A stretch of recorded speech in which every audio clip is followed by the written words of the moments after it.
You want answers? I'm as mad as hell, and I'm not going to take this anymore. You want answers? You have offended my family. I think I'm entitled. You want answers? I want the truth. And you have offended the Shaolin Temple. You can't handle the truth. Surely you can't be serious. I am serious. And don't call me Shirley. Radical Rant. All right, once again, the source that never stops giving me topics to rant about, Kevin Sabet, once again in the news. He was out in Ohio at Westchester Township, speaking to about 100 members of the community there on his barnstorming tour, the Just Say No to Legalization tour, with his Project Sam, and had a couple of interesting quotes here. I'll get to the really egregious one here, and the main subject of this rant in a moment. But I wanted to get to a couple others that he had mentioned. He said, quote, "This is not the hippies in Berkeley hanging out on Telegraph Hill. This is about big business," end quote. And that's his continuation of the, big marijuana. Like, oh no, big marijuana is going to be the next big tobacco, except what they sell won't cause cancer. Other than that, right? Big marijuana will be like big tobacco. It'll create jobs, and it will bring jobs for farms, and it will create a whole lot of tax revenue. That, like big tobacco. And unlike the current big marijuana in Mexico, it won't solve its disputes by beheading people. So that's the big marijuana you need to be really afraid of. He also continues on with this sad analogy. Quote, "We don't smoke opium to get the effect of morphine. So why smoke marijuana to get relief?" End quote. This is their continuation of the idea that plants can't be medicine, right? Look, medicine is something that helps or heals you. It can be refined. It can be processed. And we do that with a lot of drugs. And we did that with opium. We refined it to morphine. In a lot of ways, it's superior in its refined form. However, if, say, a zombie apocalypse comes and you get bitten on the leg and you're forced to hack your leg off and you're in an enormous amount of pain and there's an opium pipe handy for whatever reason, you'll find it to be quite beneficial as a medicine. So enough with that. Comparing opium and cannabis, comparing cannabis and opium is like comparing apples and, opium for that matter. I mean, it's just ridiculous. So stop with that stupid analogy. But the number one thing I wanted to get to in this rant, the most offensive thing, and he said a variation on this in numerous talks, quote, 90% of medical marijuana patients are registered for ailments such as headaches and athlete's foot. Yeah. Headaches and athlete's foot.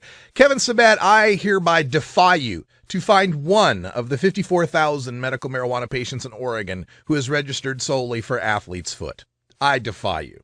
What Kevin likes to do in this little game is he likes to play the California equals medical marijuana game. Right. We look at California, whatever egregious abuse there is. Oh, somebody got medical marijuana for tennis elbow. Oh, it's an egregious abuse, right?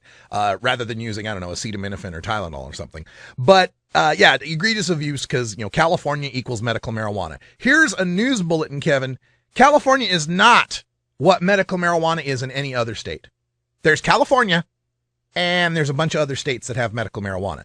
In fact, California, I would be comfortable with calling quasi-legalization. Right? It's really getting a permission slip is what you have to do. You have to see a doctor to get your permission slip. So let's take California out of the debate. Let's take a look at this. 90% are registered for ailments such as headaches and athlete's foot.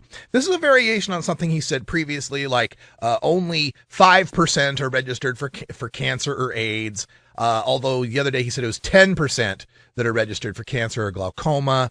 He's got a bunch of numbers that are bouncing around there. And I believe it was Mike Riggs out at Reason.com also has written a piece on this, kind of noting, gee, guys, what's your talking point here? What's your number? You're going to pick one and stick to it or what?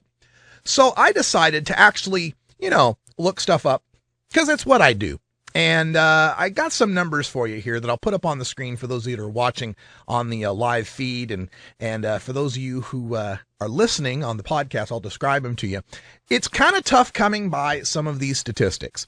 Of the 18 medical marijuana states, there are only 5 that publish any of their statistics.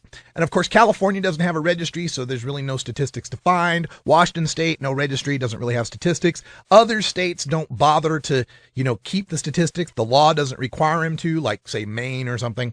Others, you have to do a Freedom of Information Act, like I've requested from, say, Vermont and I believe Michigan I sent one into today and so forth. New Mexico, you got to send in a request.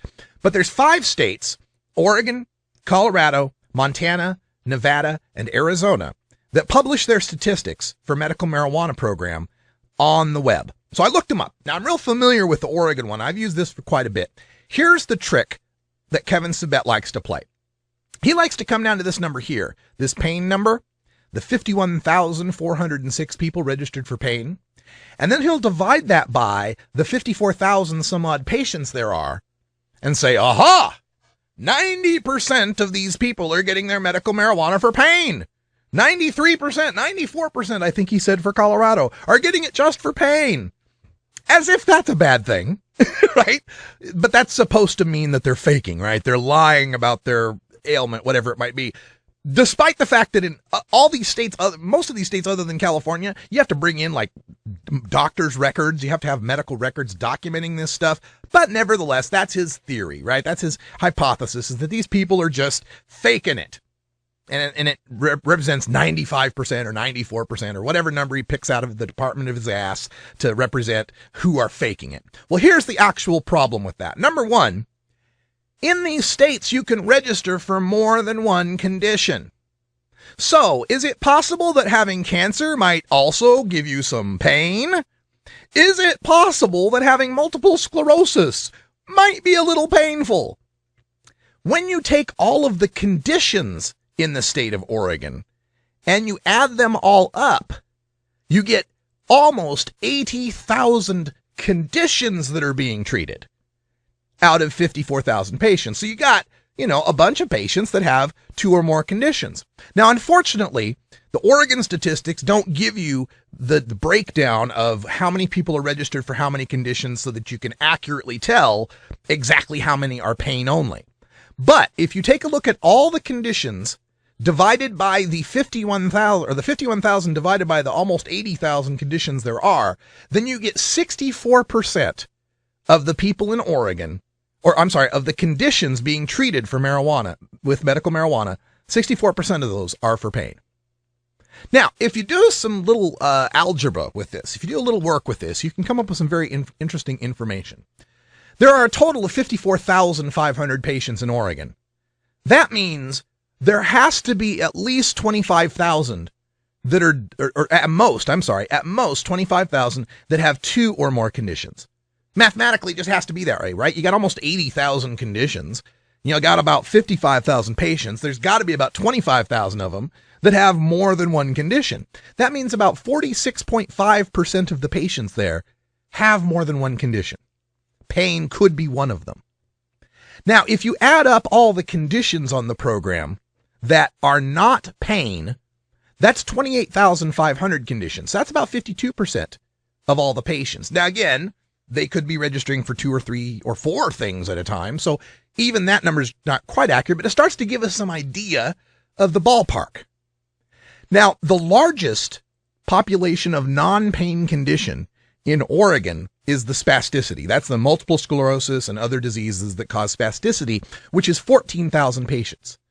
14,000 people have registered for that. So that's the greatest non-pain condition. If you take these numbers and do a little math with them, the worst, you can get yourself a ballpark. You can get an area, a possibility, a mathematical set, a boundary, a range, if you will, of what could be the number of pain-only patients in the state of Oregon. The worst it could be is 26,000. Worst it could be is about 48% of the patients are only registering for pain. And what would have to happen for that to exist would be all the patients who have non-pain conditions are registering for pain. And the best it could be is about 40,000, or about 73% of the patients could be pain only. And that would be if all the people with the spasticity disorders were also registering for all the other disorders, and everybody left over was pain only.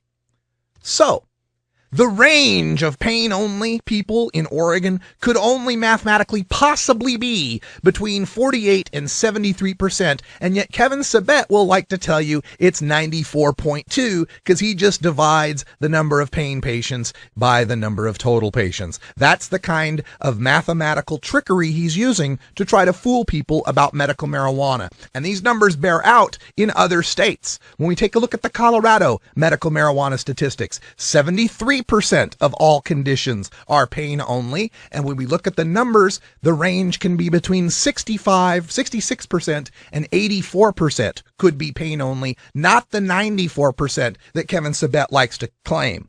If we take a look at the state of Nevada, I believe is the next one. Montana. Its condition lists are somewhat different. They add up cancer, glaucoma, and AIDS all together. But again, pain only, the most it's 72%, 73% of all the conditions, but the range is probably between 70 and 87%.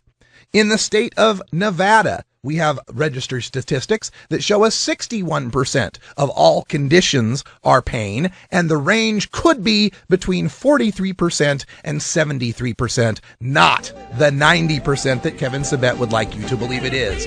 If we take all four of those states and combine their registry statistics, we find 70% of all conditions are pain only, and the range must be somewhere between 60 and 80%, not 94%, as Kevin Sabet would like you to believe.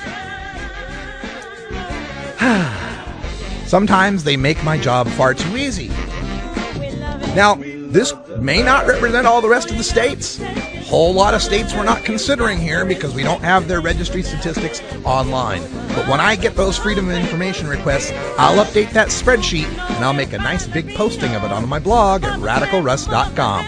Hey folks, that's all the time we got for today. Thanks for joining us. Stay tuned for Hour 2, Toker Talk Radio. For Brian the Red, I'm Radical Russ. Until next time, take care of each other, Tokers. This is the Russ Belville Show. The Russ Belville Show is blogging and podcasting daily at radicalruss.com.